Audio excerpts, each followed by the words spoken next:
नमस्कार साथियों, मैं आपका साथी दिनेश बोरा। आप राजस्थान तक देख रहे हैं। इस वीडियो के अंदर हम बात करेंगे कि राजस्थान के वो कौन से नेता है जिनके पीछे है वो युवाओं की बड़ी भीड़ जुटती है। क्योंकि आमतौर पर आप देखिए, नेताओं के लिए सबसे बड़ी टास्क होती है कि वो जहां पर जाते हैं वहां पर भीड़ जुटाना।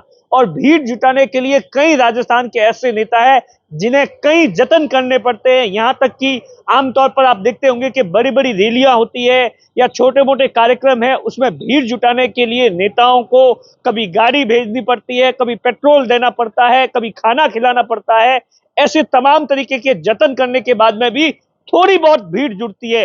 लेकिन राजस्थान के अंदर भी ऐसे नेताओं की एक बड़ी फौज है जो जहां पर भी जाते हैं वहां पर बड़ी तादाद के अंदर है वो युवाओं से लेकर बुजुर्गों की भीड़ जुट जाती है। इस वीडियो के अंदर हम उन तमाम नेताओं का जिक्र करेंगे, बातचीत करेंगे कि आखिर ऐसी क्या उनमें क्वालिटी है कि उनके पीछे इतनी बड़ी तादाद के अंदर भीड़ होती है, चाहे वो राज में रहे या ना रहे। शुरुआत करते हैं हनुमान बेनीवाल से। हनुमान बेनीवाल आप देखिए, लगातार जब से राजनीति के अंदर सक्रिय हुए हैं वो अपनी बेबाक बात के लिए जाने जाते हैं। किसानों के मुद्दे हैं वो लगातार उठाते हैं। और आप देखिए, हनुमान बेनीवाल की संघर्ष के बारे में जयपुर से लेकर दिल्ली तक चर्चा होती है। क्योंकि आप सोचिए, हनुमान बेनीवाल पहले बीजेपी के साथ में थे, उनके साथ में विधायक चुने गए थे, लेकिन वसुंधरा राजे के साथ में उनकी नहीं बनी। तो हनुमान बेनीवाल राज में रहने के बाद में भी लगातार सरकार के खिलाफ आवाज उठा रहे थे और आखिरकार उन्हें पार्टी से निकाल दिया गया। और उसके बाद आप देखिए, जनाधार इतना कि जब वो चुनाव लड़ रहे थे तो निर्दलीय के तौर पर विधायक चुने गए। और उसके बाद तो आप देखिए, उनका सफर है वो राजस्थान की राजनीति की लिहाज से बहुत बड़ा माना जाता है। क्योंकि आप सोचिए, आज दिन तक राजस्थान के अंदर कोई भी तीसरी बड़ी पार्टी है वो टिक नहीं पाई है, लेकिन हनुमान बेनीवाल लगातार है वो अपनी आरएलपी पार्टी के लिए लगातार संघर्ष कर रहे हैं। 2018 के विधानसभा के अंदर उन्होंने अपनी पार्टी बनाई थी। उस समय 3 विधायक थे, हालांकि इस बार विधायक नहीं चुन के आए, लेकिन उसके बावजूद भी आप देखिए, जितना राजस्थान की राजनीति के अंदर है वो स्थानीय मुद्दों यानी आप देखिए, चाहे पेपर लीक का मुद्दा हो या फिर किसानों से जुड़ा कोई मुद्दा हो या ऐसे जितने भी लोकल इश्यूज होते हैं या लोकल लोगों की लड़ाई है वो, या गरीब शोषित पीड़ित की जो लड़ाई होती है वो आप देखिए, हमेशा हनुमान बेनीवाल है वो लगातार है लड़ते नजर आते हैं। तमाम ऐसी बहुत सारे होंगे। और हनुमान बेनीवाल आप देखिए, एक खासियत है, जब भी वो आंदोलन करते हैं या फिर जहां पर भी वो जाते हैं राजस्थान के किसी भी कोने के अंदर, तो उनके साथ में गाड़ियों का लंबा काफिला चलता है। और स्वागत के लिए तो आप देखिए, लंबी कतारें होती है जहां पर भी जाते हैं 25-50 किलोमीटर के अंदर। और जब वो रैली या किसी सभा का आयोजन करते हैं तो राजस्थान के अलग अलग हिस्सों के अंदर है वो एक बड़ी तादाद के अंदर युवा जुटते हैं। आप देखिए, लगातार वर्तमान के अंदर भी देखिए, आप देखिए जिस पार्टी के अंदर चले जाते हैं वो पार्टी के गठबंधन होता है। उसके बाद में आप देखिए, लगातार 2 बार से एमपी है और उसके बाद में एमएलए भी कई बार रह चुके हैं। वर्तमान के अंदर आप देखिए, हनुमान बेनीवाल ने सब इंस्पेक्टर भर्ती को लेकर जयपुर के अंदर बहुत बड़ा आंदोलन किया था और उसके अंदर जो भीड़ उमड़ी थी उसकी चर्चा आप देखिए दिल्ली तक थी। और उसके बाद में आप देखिए, दूसरी अगर जो बात की जाए तो राजस्थान के अंदर कांग्रेस के जो नेता है सचिन पायलट, उनके बारे में कहा जाता है कि सचिन पायलट की जो एक छवि है, क्योंकि आप देखिए, सचिन पायलट ने भी राजस्थान की राजनीति के अंदर है वो एक बहुत बड़ा संघर्ष किया है। जब आप सोचिए, 2013 के अंदर है वो कांग्रेस का अब देखिए, कांग्रेस का बहुत बुरा हाल हो गया था। राजस्थान के अंदर मात्र 21 सीटें थी आप देखिए। और उसके बाद में सचिन पायलट पर बड़ी जिम्मेदारी आई। सचिन पायलट को है वो आप देखिए, कांग्रेस का प्रदेश अध्यक्ष बनाया गया। और उसके बाद तो आप देखिए, लगातार सड़कों पर संघर्ष किया और उस संघर्ष का ही नतीजा था कि 2018 के अंदर एक बार फिर से कांग्रेस की धमाकेदार वापसी करवाई और उसके बाद में सरकार के अंदर चुने गए।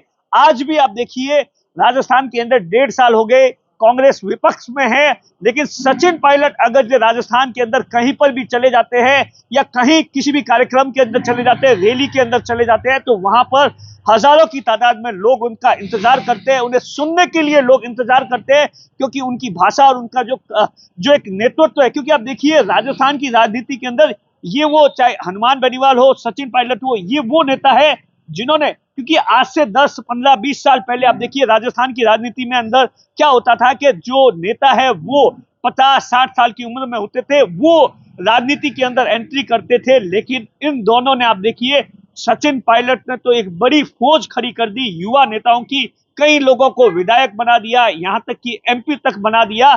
ये देखिए, ये अपने आप में सचिन पायलट की काबिलियत है। और वर्तमान में आप देखिए पूरे देश के अंदर कांग्रेस के अंदर राहुल गांधी, प्रियंका गांधी के बाद में अगर जो कोई कांग्रेस का बड़ा नेता है जो कि पूरे राजस्थान नहीं पूरे देश के अंदर जो जिसका सबसे ज्यादा क्रेज है तो वो सचिन पायलट है। और आपने देखा होगा कि हाल ही के दिनों के अंदर है वो छात्र संघ चुनावों को लेकर जब एनएसयूआई की ओर से प्रदर्शन किया जा रहा था उस समय सड़कों पर संघर्ष करते हुए नजर आए थे। और यही सचिन पायलट की खूबी है। लगातार आप देखिए अपनी ही सरकार के अंदर जब गहलोत की सरकार थी उस समय भ्रष्टाचार से लेकर पेपर लीक जैसे मुद्दों पर है वो मजबूती से अपनी आवाज रखते थे। और इसीलिए कहा जाता है कि राजस्थान के अंदर कांग्रेस के अंदर युवा नेताओं की जो एक नई फौज तैयार हो रही है उसके पीछे है वो सचिन पायलट की एक बड़ी सोच मानी जाती। तीसरे बड़े नेता है रविंद्र सिंह भाटी।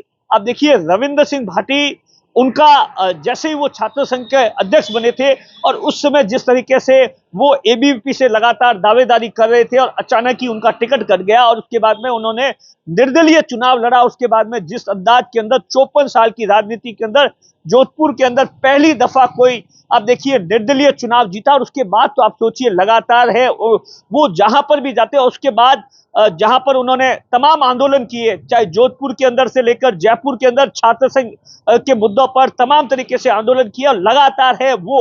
और जैसे ही 2023 का चुनाव आया तो उन्होंने बीजेपी का दामन थाम दिया और जैसे ही टिकट नहीं मिला तो बीजेपी छोड़कर निर्दलीय चुनाव लड़ रहे।